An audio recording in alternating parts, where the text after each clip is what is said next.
Assalamualaikum warahmatullahi wabarakatuh. Perkenalkan, nama saya Desi Nur Fitriana dari Geologi 2018. Pada kesempatan kali ini saya akan menjelaskan bagaimana cara melakukan penamaan pada batuan yang diamati pada sayatan tipis dengan bantuan mikroskop polarisasi. Nah, sebelum kita melakukannya, sebaiknya kita membahas terlebih dahulu secara singkat apa saja sifat optik mineral yang dapat kita amati menggunakan mikroskop polarisasi. Yang pertama itu yang kita amati ketika polarisasinya sejajar atau PPL. Yang pertama yang bisa kita amati yaitu ukuran mineralnya, di mana ukuran ini dapat dinyatakan secara absolut dalam milimeter ataupun dalam sentimeter. Kalau di sini contohnya dalam bentuk milimeter.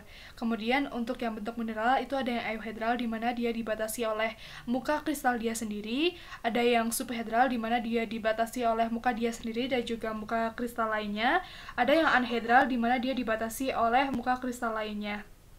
Kemudian warna yang kita amati di sini, kemudian untuk ketembusan cahaya ada yang opak, di mana dia itu tidak dapat mentransmisikan cahaya. Ada yang juga translusen, di mana dia bisa mentransmisikan cahaya tetapi tidak tembus pandang. Ada yang transparan, di mana dia bisa mentransmisikan cahaya dan juga tembus pandang. Kemudian ada juga belahan, di mana belahan ini merupakan kecenderungan mineral itu untuk pecah di sepanjang bidang yang rata. Kalau pecahan, dia itu pecah di sepanjang bidang yang tidak rata.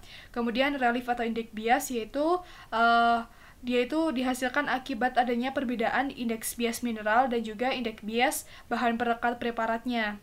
Kemudian ada juga inklusi, dia inklusinya itu adanya mineral asing ataupun fluida asing di dalam suatu struktur mineral. Ada juga pleochroisme, yaitu perubahan warna mineral ketika stage-nya itu diputar. Kemudian ketika kita amati pada mikroskop polarisasi bersilang, yang pertama itu ada warna interferensinya yang bisa kita jadikan acuannya pada diagram Michael-Levy. Kemudian juga gelapan, di mana gelapan ini terjadi karena tidak ada cahaya yang diteruskan oleh analisator hingga mata pengamatnya. Gelapan ini ada 3 jenis. Yang pertama ada gelapan sejajar, yaitu dia berubah pada sudut 0-5 derajat. Ada gelapan miring yang berubah dari sudut 5 hingga 45 derajat. Dan gelapan simetri yang dapat berubah pada sudut tepat 45 derajat. Kemudian ada juga kembaran. Kembaran yang sering kita temui ada kembaran Karlsbad, Albit, Periklin, dan juga crosshatch. Nah, selain itu, untuk mempermudahkan kita dalam melakukan penamaan, kita juga dapat gunakan point counting menggunakan bantuan aplikasi ImageG. Nah, point counting itu dapat kita lakukan dengan langkah-langkah sebagai berikut. Yang pertama, kita bisa klik dulu file, kemudian open folder foto yang akan kita gunakan untuk point counting. Setelahnya akan muncul seperti ini, dan kita gunakan toolbar strike. Kemudian kita panjangkan saja strike ini, kalau segini itu 1 mm di mikroskop. Kemudian kita klik analyze, kemudian kita set scale, kemudian tinggal kita set scale, noun distance-nya kita ganti 1 karena di mikroskopnya itu tertera 1, dan unitnya kita ganti menjadi milimeter. Setelah itu kita gunakan analyze lagi, tools grid. Nah, kemudian akan muncul tampilan seperti ini. Nah, kemudian untuk membatasi daerah mana yang akan kita counting, kita gunakan toolbar rectangle. Kemudian kita tinggal panjangkan saja daerah mana yang akan kita lakukan perhitungan. Setelah itu, untuk melakukan perhitungan, kita gunakan toolbar multi-point. Kemudian kita klik multiply-nya, kemudian untuk save-nya kita tekan tombol T. Kemudian untuk rename-nya tinggal kita ganti saja, tinggal klik rename. Kemudian seperti ini. Nah, lakukan klik T hingga selesai seperti ini. Selanjutnya untuk save-nya kita bisa klik more, kemudian akan muncul pilihan seperti ini, kemudian kita klik list, kemudian akan muncul pilihan seperti ini, tinggal kita save aja, nanti foldernya akan dalam bentuk CSV, kemudian kita buka saja dalam bentuk mikroskop Excel seperti ini.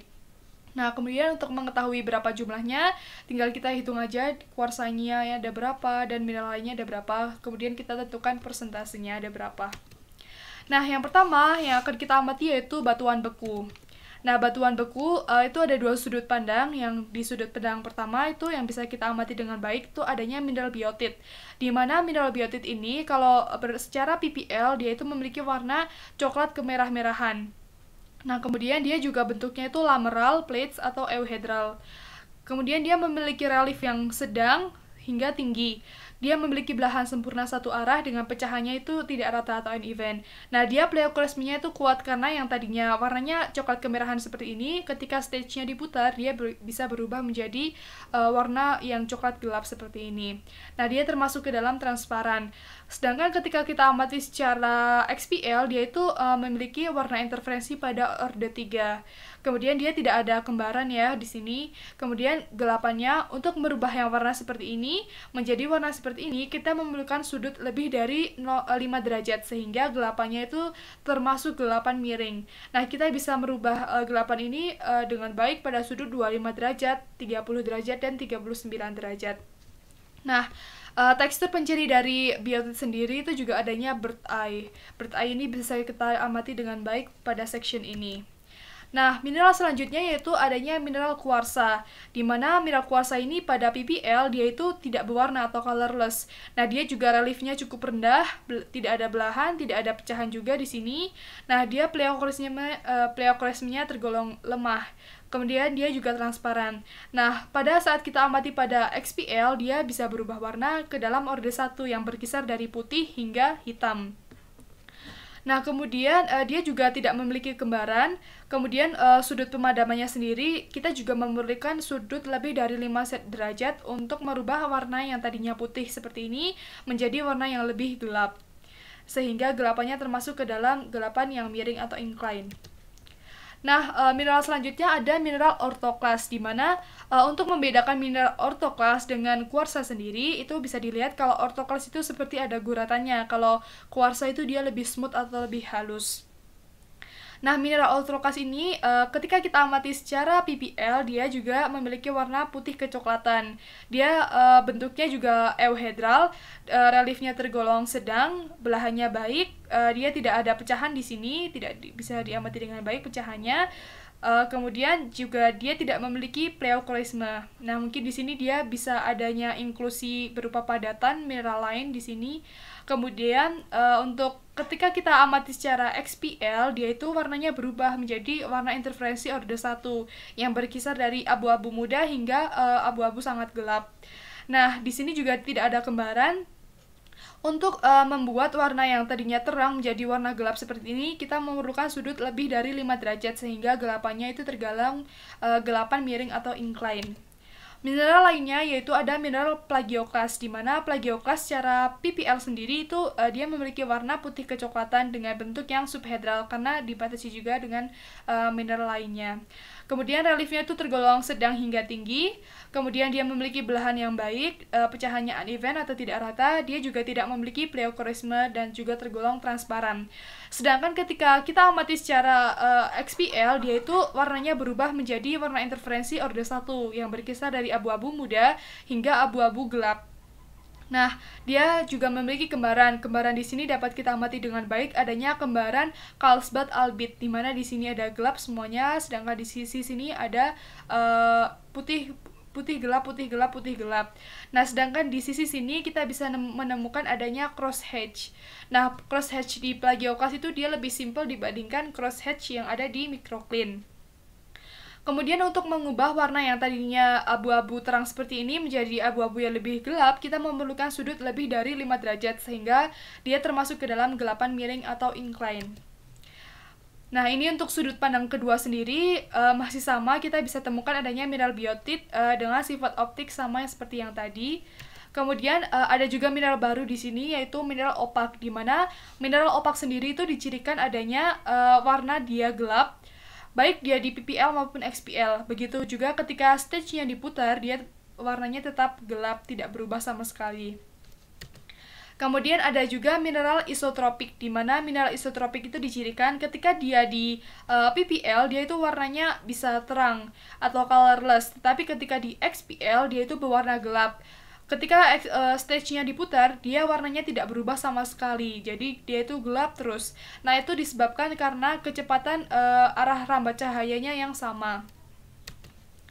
Nah, kemudian di sini juga bisa kita temukan adanya mineral plagioklas dengan kembaran Carlsbad-Albit juga. Ini dapat kita amati dengan baik kembarannya di sini.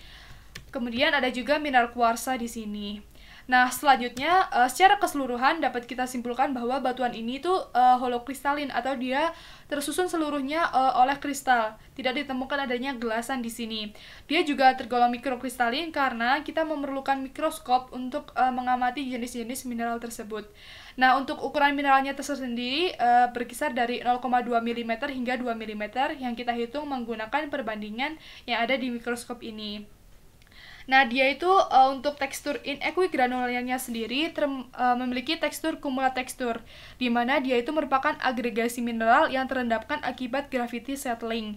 Kemudian ada tekstur lainnya seperti reaction atau opacity cream, di mana di sini kita bisa melihat adanya biotit yang dikelilingi oleh mineral kuarsa, kemudian ada opak yang dikelilingi oleh mineral plagioklas, kemudian ada juga opak yang biotit yang dikelilingi oleh kuarsa. Nah, kemudian kita juga menemukan adanya tekstur glomeruloferic, di mana glomeruloferic ini merupakan tekstur di mana mineral yang berbeda-beda itu berkumpul pada satu tempat seperti ini. Nah, selanjutnya, jadi untuk penyusun mineralnya sendiri berdasarkan sudut pandang 1 dan 2 itu ada mineral biotit, plagioklas, kuarsa, ortoklas, opak, dan juga mineral isotropik. Nah, kemudian untuk melakukan penamaannya, kita bisa gunakan bantuan point counting. Nah, berdasarkan sudut pandang 1 dan sudut pandang 2 yang sudah dilakukan point counting, itu didapatkan persentase sebagai berikut. Selanjutnya, kita bisa lakukan dua cara penamaan. Yang pertama itu cara manual. Jadi, kita langsung saja plot menggunakan diagram QAPF yang coarse grain. Nah, tadi kita udah punya persentase mineral dari sudut pandang 1 dan 2, kemudian kita totalkan tuh mineral dari sudut pandang 1 dan 2 dan didapatkan persentase sebagai berikut. Untuk melakukan pemelotingan, kita hanya memerlukan mineral kuarsa, alkali perspat, dan juga plagioklas, sehingga perlu kita lakukan normalisasi terlebih dahulu untuk ketiga mineral tersebut agar jumlahnya itu 100%. Yang pertama, untuk melakukan normalisasi mineral kuarsa, maka kita hanya perlu membagikan persentase dari mineral kuarsa ini dibagi dengan total persentase mineral kuarsa ditambah plagioklas ditambah ortoklas atau alkali felspar ini. Dan didapatkan persentase seperti ini. Nah, untuk plottingnya sendiri, titik kuarsa di sini dia menandakan 100%. Kalau dia di sini dia menandakan 0%. Nah, sama seperti kuarsa untuk plagioklas, kalau dia di sini berarti dia nilainya 100%, kalau di sini dia nilainya 0%. Alkali felspar juga seperti tadi, kalau di sini dia 0%, di sini 0%, kalau di sini dia 100%. Nah, selanjutnya tinggal kita masukkan saja. Karena di sini kita punya kuarsa sebanyak 57%, maka kita hitung dari sini 0 hingga 57%, kita dapatkan garis di sini. Kemudian untuk plagioklas kita punya 35%, berarti kita hitung di sini 0 sampai 35, 0 sampai 35 dan didapatkan hasil sebagai berikut. Untuk yang alkali felspar, karena kita hanya punya 7%, maka kita hitung dari sini 7%, dari sini 7% dan didapatkan hasil sebagai berikut.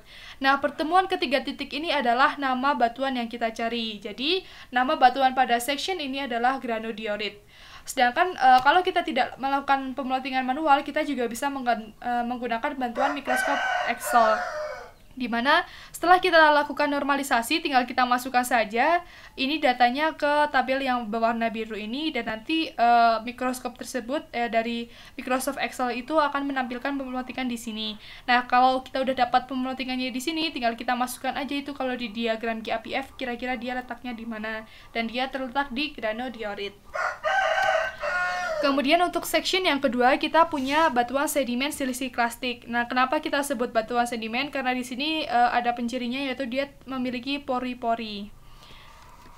Nah, pada batuan sedimen ini kita memiliki 3 sudut pandang.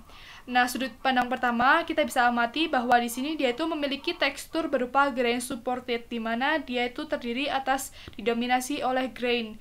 Tidak ditemukan adanya matriks di sini, sehingga matriksnya kita sebut 0%. Kemudian ukuran butirnya itu berkisar dari 0,25 hingga 0,5 mm, sehingga kita golongkan ke dalam medium. Nah, sortasinya sendiri dia termasuk ke dalam sortasi yang baik, di mana ukuran butirnya itu hampir seragam. Nah, untuk grain shape-nya sendiri itu berkisar dari subangular seperti ini, ada juga yang subrounded seperti ini. Kemudian untuk grainnya sendiri itu terdiri dari kuarsa yang bisa kita amati dari ciri optiknya baik di PPL maupun XPL. di batuan ini dia didominasi oleh mineral kuarsa. Ada juga bisa kita temukan litik dan juga kita temukan orthoklas. Nah, kemudian untuk menentukan berapa persentasenya, kita gunakan point counting seperti yang tadi. Didapatkan hasil sebagai berikut. Nah, untuk porositas sendiri kita bisa menggunakan perhitungan point counting dengan blue dye ini. Jadi kita hitung persentase blue dye di sini ada berapa dan didapatkan hasil sebagai berikut. Begitu juga dengan sudut pandang 2. Nah, di sini ada contoh yang baik mengenai litik fragmen. Di sini juga ditemukan adanya mineral opak di mana dia dicirikan dengan warnanya yang hitam baik di PPL maupun di XPL-nya. Begitu juga dengan sudut pandang ketiga. Nah, setelah itu untuk melakukan penamaan batuannya kita gunakan klasifikasi Petitjohn. Nah, dari ketiga presentase mineral yang dimiliki dari sudut pandang 1, 2, dan 3 kita jumlahkan sehingga kita mendapatkan presentase total sebagai berikut. Nah, karena di sini kita hanya memerlukan kuarsa, feldspar, dan litik, maka kita perlu lakukan normalisasi terlebih dahulu agar hasilnya itu 100%. Yang kita normalisasi yaitu mineral kuarsa dengan membandingkan persentase mineral kuarsa dibagi dengan mineral kuarsa ditambah mineral litik dan juga orthoklas atau alkali feldsparnya. Kemudian lakukan langkah yang sama untuk mineralitik dan juga orthoklas. Nah, selanjutnya kita perlu memilih dulu diagram mana yang akan kita gunakan. Nah, karena kita tahu bahwa kita tidak memiliki matriks atau matriksnya 0, maka diagram yang kita gunakan adalah diagram yang di sini. Nah, nanti kalau kita punya matriksnya sebanyak 15 hingga 75%, maka diagram yang kita gunakan ini. Kalau matriksnya itu lebih dari 75%, maka diagram yang kita gunakan ini. Nah, sama seperti tadi, titik kuarsa di sini dia menandakan 100%. Kalau di sini berarti 0%. Kalau feldsparnya di sini 100%, kalau di sini dan di sini berarti dia 0%. Begitu juga dengan litik fragmen. Nah, karena di sini kita punya persentase kuarsanya sebanyak 75%, maka tinggal kita hitung saja dari sini ke sini 75%, dari sini ke sini 75%. Lalu kita tarik garisnya. Begitu juga dengan litik fragmen. Karena kita punya 23%, maka kita hitung saja dari sini ke sini 23%, dari sini ke sini 23%, kemudian kita tarik garis, dan juga sama, kita lakukan yang sama untuk feldsparnya, kita punya 1%, 1% kita tarik garis. Nah, titik pertemuan dari ketiga garis ini disebut dengan merupakan nama dari batuan tersebut. Dan kita tahu bahwa nama dari batuan tersebut adalah sublit arenit. Nah, sekian penjelasan dari saya, kurang lebihnya mohon maaf. Wassalamualaikum warahmatullahi wabarakatuh.